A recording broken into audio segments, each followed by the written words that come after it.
Hi කොහොමද ඔයාලට? ඔන්න අදත් ඔයාලා හැමෝම ආදරෙන් පිළිගන්නවා මගේ YouTube channel එකට. ඉතින් අද බලමුද බ්‍රෙක්ෆාස්ට් එකට ලේසියෙන්ම හදාගන්න පුළුවන් රසමරස සැලඩ් එකක්. එහෙනම් එන්නකෝ.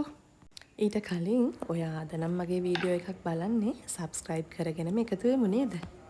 එහෙනම් අපි එකින් එක බලමු මොනවද අවශ්‍ය වෙන්නේ කියලා. ඉතින් මම මේ විදිහට ලස්සනට arrange කරගත්තා. ඔයාලටත් පෙන්වන්න ඕන නිසා. එහෙනම් බලමුකෝ. හරි මේ තියෙන්නේ දම්පාට ගෝවා. මේක අපි සැලඩ් වලට තමයි ගන්නෙ. ඒත් එක්කම මෙතන තියෙනවා ස්වීට් කෝන්. ඒත් එක මම අරන් තියෙනවා තක්කාලි පොඩි ගෙඩියක් මේ විදිහට කපාගෙන.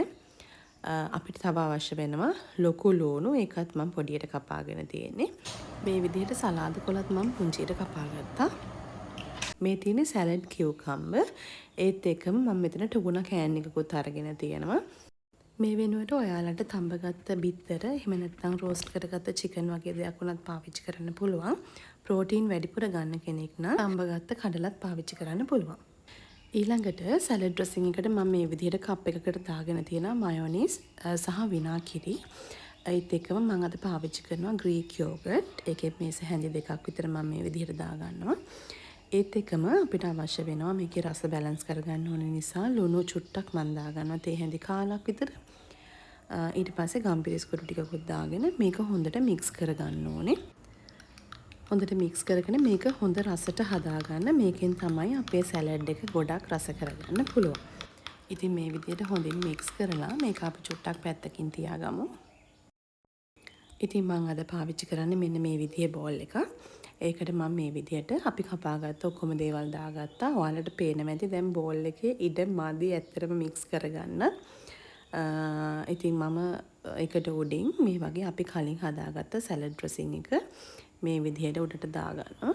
ඊට පස්සේ අපිට තියෙන්නේ ගැරපු දෙකක් හරි හැඳි දෙකක් හරි පාවිච්චි කරලා මේක හොඳට මික්ස් කරගන්න. ඔන්න ඉතින් මේ විදිහට තමයි අපි ඒක මික්ස් කරගන්න ඕනේ. දැන් ඔයාලට පේනවා ඇති දැන් මදි බෝල් එකේ. ඒ නිසා මම වෙනත් බෝල් එකකට මේ විදිහේ ටිකක් ඉඩ තියෙන භාජනයකට මගේ සැලඩ් එක මාරු කරගත්තා. මම මෙතන සාමාන්‍යයෙන් 4 දෙනෙකුට විතර ඇති වෙන්න සැලඩ් එක හදාගන්නවා. ඉතින් ටිකක් ලොකු ක්වොන්ටිටි එකක්. ඔයාලට බලලා ඒ විදිහට හදාගන්න පුළුවන්. ඔන්න ඉතින් දැන් ඔයාලට පේන්නේ මම හදාගත්ත මගේ රසමරස ටූනා මික්ස් වෙජිටබල් සැලඩ් එක. ඉතින් දැන් තියෙන්නේ රස බලන වෙලාව. එහෙනම් අපි චුට්ටක් කාලා බලමු රස කොහොමද කියලා. ඇත්තටම රස නම් නියමයි.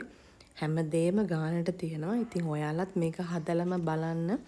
හරිම ලේසියෙන් හදාගන්නත් පුළුවන් නිසා ඩයට් කරන කෙනෙකුට උනත් බ්‍රෙක්ෆාස්ට් එකට එහෙම නැත්නම් ඩිනර් එකට එහෙමත් නැත්නම් ඔයාලගේ ගෙදර අමුත් එක්ක එන වෙලාවකට උනත් මේක හදලා බලන්න පුළුවන්. ඇත්තටම හරිම රසයි. සැලඩ් ඩ්‍රෙසින්ග්ස් හදන එක විදි තියෙනවා. ඉතින් මම අද හැදුවේ ග්‍රීක් යෝගර්ට් දාලා හදන සැලඩ් ඩ්‍රෙසින් එක. ඉතින් ඔයාලට පුළුවන් ඔයාලා කැමති විදිහට සැලඩ් ඩ්‍රෙසින් එක හදාගෙන මේ වගේ රසම රස සැලඩ් එකක් රස බලන්න. ඉතින් එහෙනම් වීඩියෝ එකත් එක්ක දිගටම එකතු වෙලා හැරියට ඔයාලට ගොඩක් ස්තුතියි. මේ වීඩියෝ එකටත් කැමති නම් ලයික් එකක් දාන්නත් අමතක කරන්න එපා. එහෙනම් ඉතින් අලුත් වීඩියෝ එකකින් හම්බ වෙනකන් ගිහින් එන්නම්. බයි බයි.